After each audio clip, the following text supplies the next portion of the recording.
Okay, so I crashed my car last week. Now, have I learned anything from it? Did F1 go wrong? So, without any further ado, let's just answer all these questions by jumping right into the intro. Boop!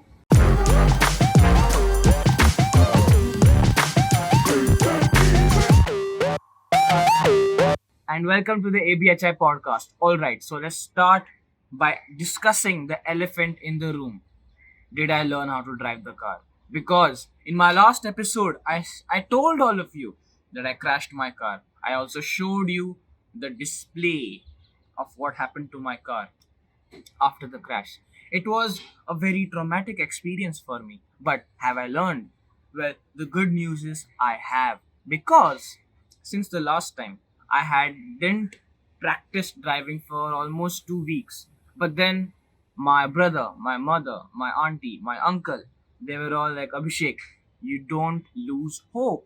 You have to keep on learning. So I was like, okay, I will do that. So I took the keys, sat in the car, and I went on a drive with my brother. And this time I went far. I went on the highway.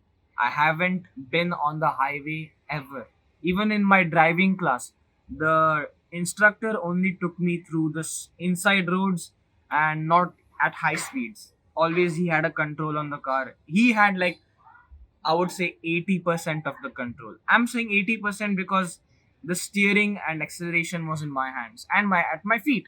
So I would say 80% of control was in the instructor's hand, but still I would always follow his directions. I would go wherever he told me to. But now I was free. It's my own car. So my brother was like, Abhishek, are you sure you want to risk it for the biscuit? And I was like, hell yeah. So we both sat in the car. I was driving, and for the first time, I went on the highway. And was I scared? I would not say scared. Scared is a very strong word. I would say I was a little tensed because normally, if you see your parents driving, they would be laid back and they would be driving like this. But if you had seen me driving, I was like this, legit like this, both the hands on the steering wheel and body posture full 90 degrees vertical. So that was my position while driving. But I am trying to be a multitasking driver because otherwise you see all the drivers, right? I mean, you know, the type of people who are don't want any disturbance while they drive. They're like, keep the music volume low, stop talking in the car, don't move around a lot because they can't manage driving and all this interaction simultaneously. So I'm training myself to not only be good at driving safely, but also at managing the interaction within the car. Because imagine, right, you're going on a road trip with me and you're like, Abhishek, let's play the sickest beats at full volume. And I'll be like, don't do that, don't do that. I'm driving. That's not a fun road trip at all. The fun of road trip is to talk, is to listen to music, is to record what is happening around you. And if you can't do that because of a shitty driver, then the driver has to be changed. And I don't want to be a shitty driver. So that's why I told my brother, play some music, not of course at full volume because I'm not very confident in my driving skills till now. But I told him, play some music, talk to me, and we'll do that interaction stuff while I'm driving because I need to be a little bit more laid back, a little bit chill driver. So how did I do?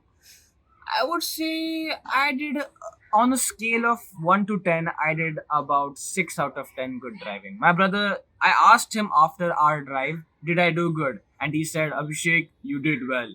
So I asked him to grade me and he gave me a 6 out of 10, which I feel is a respectable number since the last time, considering that is when I crashed my car. So I think it was a good jump.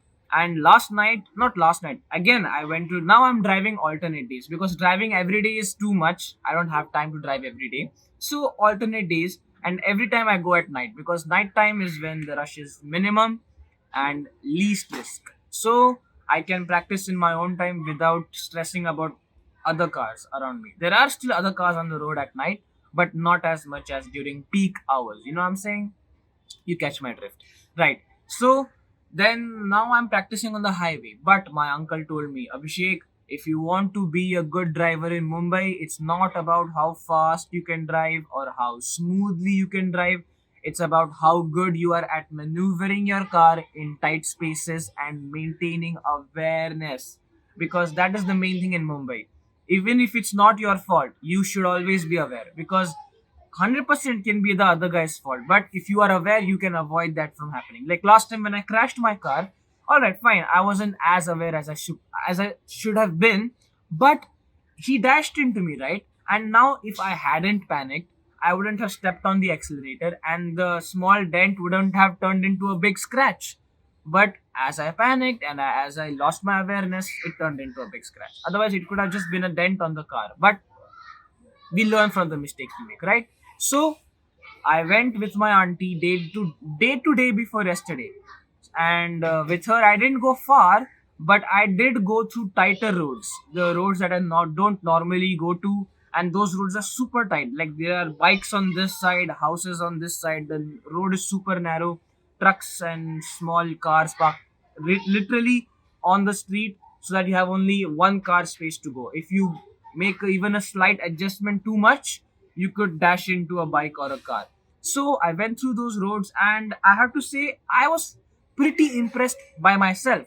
I thought that I would panic or slow down very much or block up traffic, but I feel that I handled the situation very calmly and smoothly. There was one point where I did hit my side view mirror on a tempo, but it wasn't like a big dash, it was just like a tap. So that is a mistake. I will count that as a mistake. So it does reduce my grade by a bit, but the rest of it was nice, because while I was going, there was a truck that was blocking half of the road, and I managed to take the car out from the small gap quite smoothly. And one more thing that is super, super helpful is that our car, it has very short front and a very short back, the overhangs, you can say. I mean, overhang is the part of the car which exceeds beyond the front wheel and the back wheel, right? So those are very short on my car. So because of that, I'm getting a little bit more confidence in going through smaller spaces. If the bonnet and the rear was quite long, then I would have a lot of tension, because you don't only have to manage your compartment of the car, you have to also keep in mind the long part of the car. So you have the front and the back, so you have to keep that in mind. In Kuwait is not a problem, but in India, where the roads are very small and people keep walking from anywhere, you have to be very vigilant with long cars, because you can hit or dash into someone very easily. So having a short car is very useful, and that has helped me tremendously. And the car is brand new, only a year old, so it's very smooth to drive. It's awesome, actually. I don't have any problems driving the car. It's awesome. So last night I again went with my brother to drive on the same highway patch that we go from here to the other TT. It's a roundabout circle. So we went till there at night. Luckily, there's no traffic in that patch at night, so lucky at that point. But what happened? Yes. So we went and we got a late night ice cream, because my brother was like, Abhishek, you know what? Let's go get some ice cream. So I was like, all right, let's go and get some ice cream. So we sat in the car, and I'm going through all the procedures, because when you sit in the car, there are procedures you have to follow. You have to put the seat belt, you have to adjust your seat, because if there is any other driver who sat before you, they make all the adjustments to the mirror and the seat position, right? So you adjust the seat, you adjust the mirrors, and then after that all adjustments are done, you turn the car on. Obviously you can't do anything without turning the car on, but you make sure that the lights are on if it's at night. You make sure the AC is on, you make sure that the radio is on, and then you start the car, you start moving. And the most important, you don't forget your indicators. You, even if it's a small road and there is, you're sure that there's no one behind you, always put the indicators. You're going left, put the left indicator. You're going to right, you put the right indicator. It doesn't matter, but you should always put the indicator. I till now I'm making a conscious attempt at putting the indicators on. It's still not very natural to me. Otherwise, by instinct only, when you want to take a turn, you should put an indicator on. You shouldn't even have to think about it. But for now, I'm consciously thinking about putting the indicator on, putting the indicator off. Main problem I'm facing is turning the indicator off. Like sometimes you're not taking the whole turn, but it's changing lanes, right? So you're not, the car doesn't detect the whole steering thing. So I forget to turn the indicator off. That happened to me yesterday almost 3 times. So that I have to keep in mind. And that's, yeah, that, so I'm learning. I think my driving skills are becoming better. My main goal, or the goal I want to achieve, is that the next time my mother comes to India, I want to be capable enough to be able to drive the car from my house to the airport and back safely, because I want to impress my mother. I was like, I told her before she left that when you come, I'll be the one to pick you up at the airport in our own car, and I'll be the one driving it. So I feel that's a very, very, very achievable and very good goal. It's a clear path for me. Like, I know what I want to achieve. So that's why I'm practicing alternate days. And now I have to go to fill the petrol in my car. So that also be a new experience. How do you go into the petrol pump? How do you fill the petrol? And how do you get out? So it's also a very different process. Now you learn step by step. You learn step by step. So that is it about the car driving. Now let's talk about Mumbai city, because everyone knows it's a big ass city, and I have never traveled Mumbai thoroughly. Like, whenever I came to Mumbai, it was only in the house in Dadar, and from Dadar we would go to a few locations, but nothing like from local trains or from walking and going really deep into the city. No, no, no. We just traveled on surface, and from Mumbai we would go to Nagpur. From Nagpur and everywhere we'll go all over India. But in Mumbai city, I have never traveled it deeply. And today I got a taste of traveling Mumbai, because my mother sent a package from India, from Kuwait, through some family friends, and they live in Andheri West to be specific. And my mother sent me the address, and she told me, Abhishek, go and pick up the package. So I was like, fine. So today morning I got up, I ate my breakfast, I took a water bottle with me and a cap, and I went on my journey. And let me tell you, it's hot in Mumbai. Even if you think that it's humid and the heat doesn't get to you, actually, it's sunny as shit. Like, if you please keep a bottle of water with you every time you go out, because I bet if I didn't have my cap and I didn't drink any water while I was traveling, I would be unconscious. Unconscious. Let me tell you, unconscious. So please keep a bottle of water with you guys, okay? And a cap, because you need it. Okay, you need it. All right. So with that precautions out of the way, let me tell you about the train. So I went to the Dadar station, and you know what? I found I booked the train ticket, and I was waiting on my platform. But as I'm waiting for my train, one AC train stops at the platform.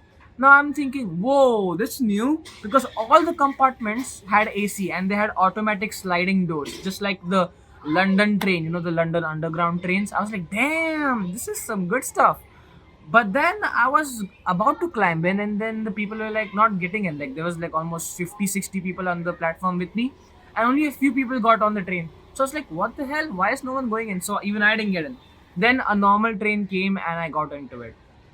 Man, and I didn't even go in rush hour, and still people were pushing me to get inside. Like, I don't understand what's the problem. No one even sits in the train. Legit, they push, push, push. I think that first I used to think that they're pushing this much because they want to get in as fast as possible and sit on a seat.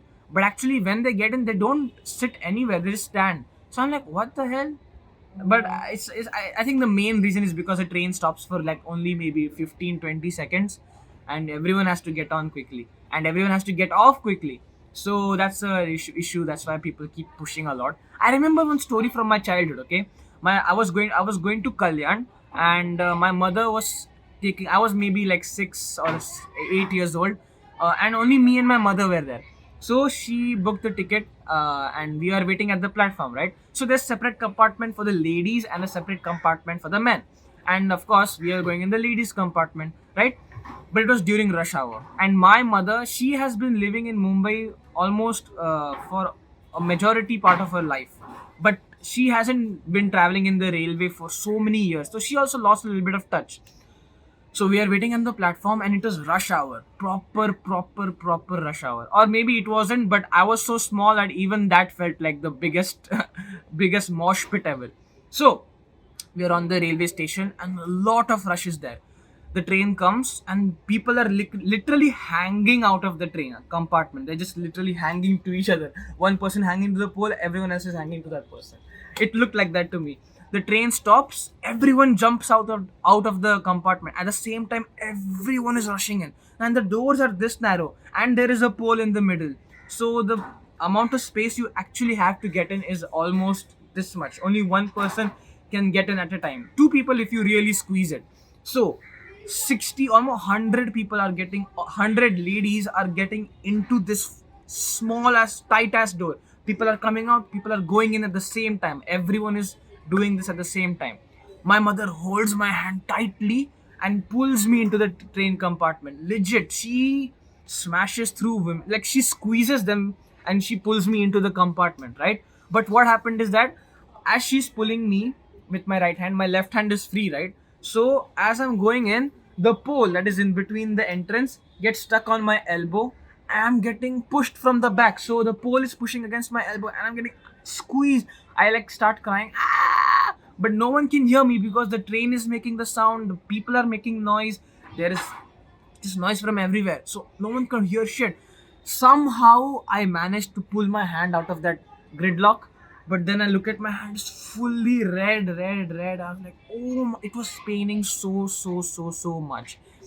I was crying the whole time, but luckily nothing major happened to my hand. That was just minor stuff. But imagine, I was a small kid, 8 years old, and the people they didn't give a shit. They were just like, let me get into the train. And they did get in the train, but at the cost of me being hurt. But that's the rush hour, that's the rush hour life in India, in Mumbai specifically, because everyone wants to get everywhere, and there's no time. If you get in, you get in. If you don't, sad life, you move on. So yeah, that was the horrifying experience for me. But now I'm grown up, so if someone comes to push me, I can also push them back. Like they come, I push you, okay, I push you. So I did that with them. But today was medium, I would say a little bit lower than medium rush hour, but still there was a lot of pushing. People were still pushing a lot. So I sat in the train, I went to Andheri, I got the package, I came back home. A total, the whole journey took me 3 hours. I left at 10 and I came back at 1:10. So yeah, almost 3 hours. Not even almost 3 hours and a little bit more. But luckily, I wore my cap and I took a bottle of water with me, so I wasn't very tired. Otherwise, my brother he has to travel a lot for some paperwork, and he doesn't follow the precautions at all. I tell him all the time, Rishikesh, wear your cap, take a bottle of water with you, but he doesn't listen. And when he comes back home, he's like almost half dead. He literally just comes back home, throws his bag on the floor, and just drops dead on the bed like it's the end of the world. But so I tell him so many times, but he doesn't listen. But I think now after he sees me, he'll start following it. Okay, so that was my traveling experience in Mumbai so far. Still have a lot to learn. There are a lot of places I still haven't gone, but as time goes, I will be unlocking new locations, just like in a game. You travel to new places, you unlock new locations, unlock new achievements. So that is my mission for the next 4 years: explore Mumbai as much as I can. And with that being said, let's move on to the next topic: F1. Yes, F1, baby, F1. Red Bull absolutely dominated the last race. Absolutely killed it. Took home the maximum points. Maximum points. Alright? Okay, let me give you a brief overlook. Alright. So, the last race happened in Italy, specifically the Emilia Romagna racing circuit. And that racing circuit is the home racing circuit of Ferrari. That is basically where they develop every one of their sports cars. And it's a Ferrari fan fest in Italy. Especially at that track, Emilia Romagna. Even the name of the track is so elegant, Emilia Romagna.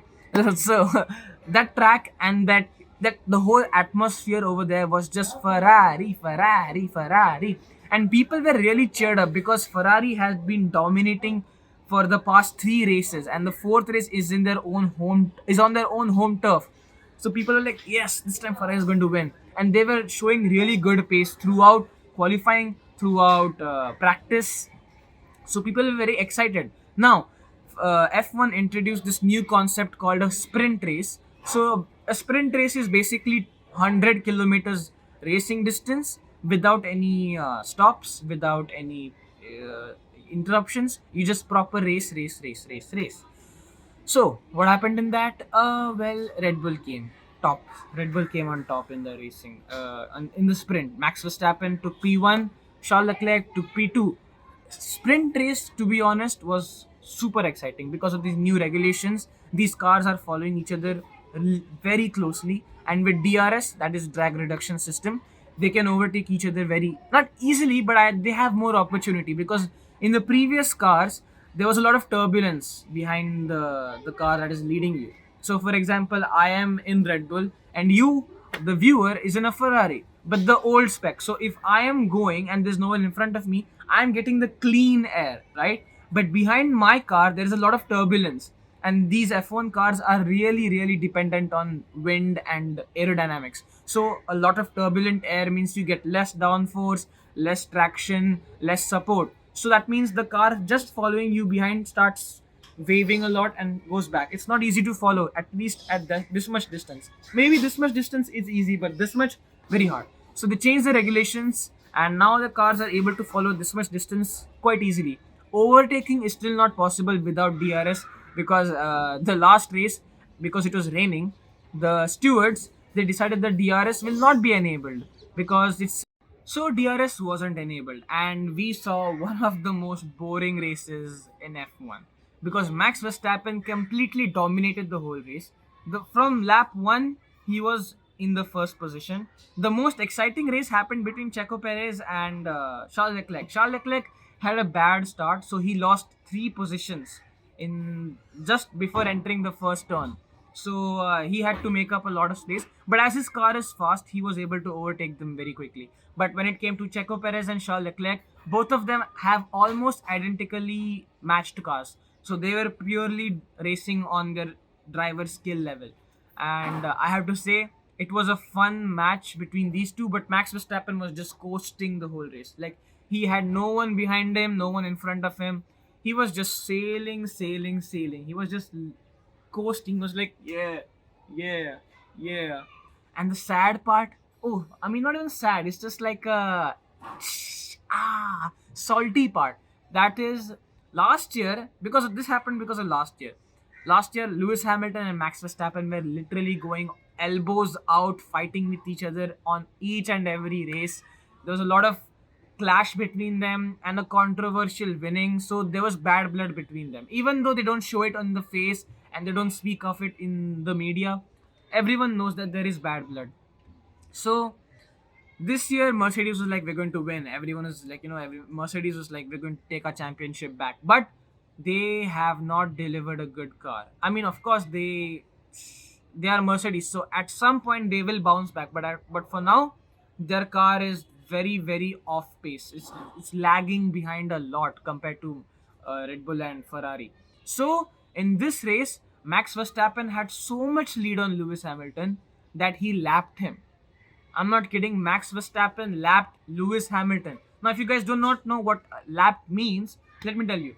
So, imagine there is a 5 lap race, okay? A 5 lap race, running race. And I am so far ahead of the person behind me that I finish 3 laps and that person is still on the fourth lap. So, that person is just on the fourth lap and I lap him.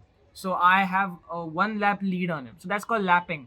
So Max Verstappen lapped Lewis Hamilton, and the whole audience was like, the commentator was like, everyone was like, so that was a little slap in the face for Lewis Hamilton. And on top of that, poor guy Lewis, he couldn't overtake the guy in front of him. Like for almost last 12 laps of the race, Lewis Hamilton was stuck behind this one car, not because he couldn't be faster than him, but because there was DRS for both of them all the time. So both of them were stuck in the same loop for 15 laps.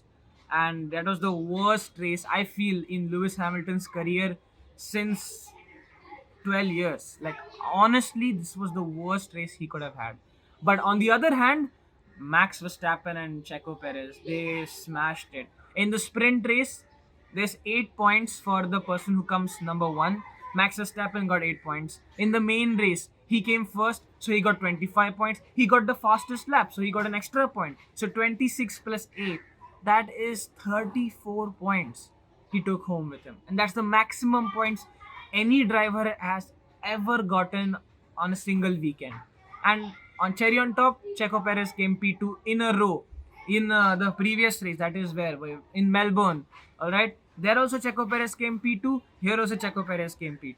Like this, I told you, right? Checo is not he's not a bad driver at all. He's a very good driver. He's a very consistent driver. And not consistent as in he just gets that P4, P5 level. He's consistent at the top level. He performs max.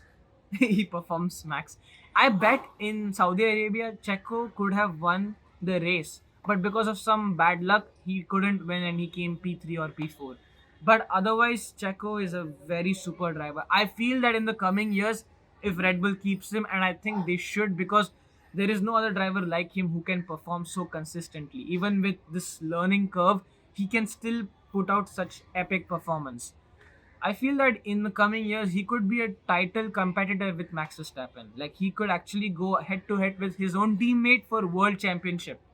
But that's a story for another day. So where was I? Right. So Max Verstappen completely dominated the race, and then Charles Leclerc, he was desperate. He literally did not want the day to go to a waste. He was on P3, not bad, but come on, Ferrari in their own hometown, he wanted to do better, right? So he's chasing Checo. He's chasing Checo, and Checo is diving and trying to go over him, and they're doing all this strategy and stuff. And Leclerc could have overtaken Checo because for some time Checo had made a few mistakes, and Leclerc was making doing faster laps than Checo at every after each and every lap, right? Consecutive laps. So Leclerc was on track to overtake Checo, but Leclerc made a big mistake. There was, I think, a turn where there's it's like a snake type turn. It's like goes like this and instantly takes a turn. So on that turn, Leclerc overjudged his angle or his approach to the turn, and he became a little too confident in the car. So what happened is that he took it over the curb too much, and his car went skidding into the wall.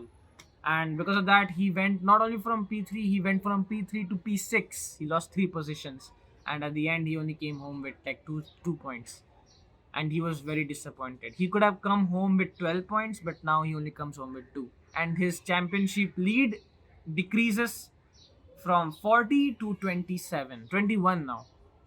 So, not even 20, sorry, 27, right? From 46 to 27.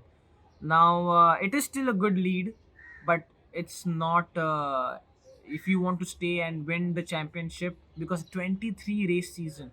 So you have to always be on your A game every race. And Leclerc had a bad race. So he accepted his fault. But you learn from this and you move on, right? So yeah, Leclerc made that big mistake, and then Max Verstappen, Checo Perez came home. P1, P2, maximum points on a weekend. Like it was literally the best race Red Bull had in 4 years. In 4 years, the best race they had. P1, P2, maximum points in everything. Fastest lap, best driver of the day, won the race, sprint race. His teammate came P3 in sprint race. Like that's the best points they can ever have, and that's awesome. I support Red Bull. I'm a Red Bull fan. Not because it's Red Bull, because of Checo Perez. If he switches to another team, I'm going with him. Bin Red Bull. Put that in the trash. But Red Bull does have a very awesome car. Even Valtteri Bottas, he is shining right now in Alfa Romeo. In Mercedes, he was being overshadowed by Lewis Hamilton a lot. But in Alfa Romeo, he's the top dog. He's the guy who can get Alfa Romeo back on their feet. So he's getting that respect, and I feel that's reflecting in his mental, emotional strength. And because of that, he's performing very well in races. Like towards the end of the race, he was right on the tail of George Russell, who is Lewis Hamilton's teammate, and he couldn't overtake Russell, but still he was on his tail the whole time. And I feel in the coming days, Valtteri also could bring something very special. Maybe a podium, a first podium for Alfa Romeo. That'll be an exciting day. Well, yes, that's the F1 talk, and that brings us to the end of this episode. If you guys enjoyed, drop a like below, smash that subscribe button, leave a comment, share it, and I'll talk to you all in the very next episode of the ABHI podcast. Till then, take care and drink some water. Stay hydrated. I'll see you all in the very next episode. Till then, bye bye. Peace.